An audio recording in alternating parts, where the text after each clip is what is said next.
นักศึกษาหลายคนที่กำลังสมัครเวียกมักจะมีคำถามว่าเรียนจบสายหนึ่งสามารถเฮ็ดเวียกอีกสายหนึ่งได้บ่และคนที่มาตอบคำถามนี้ก็คือเอื้อยบินวงศ์ภาสุขเป็น Operations Director อยู่ K International และให้เสียงโดยบัณฑิตเอลิศักดิ์เอื้อยบินว่ามันเป็นไปได้เขาจะมีใจมากมีความตั้งใจสนใจในการเรียนรู้สิ่งใหม่ๆตัวอย่างเช่นเอื้อยบินเองก็เรียนจบปริญญาตรีเกี่ยวกับอุตุนิยมแต่มาเฮ็ดเวียกเกี่ยวกับพัฒนาชุมชนกับองค์กร INGO และหลังจากนั้นก็เรียนต่อและจบปริญญาโทเกี่ยวกับพัฒนาชุมชนแต่มาเฮ็ดเวียกเกี่ยวกับด้านคุ้มครองและพัฒนาบุคลากรหรือ HR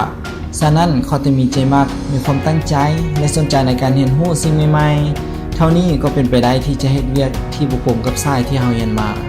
ตัวอย่างเช่นเอื้อยบินเป็นต้น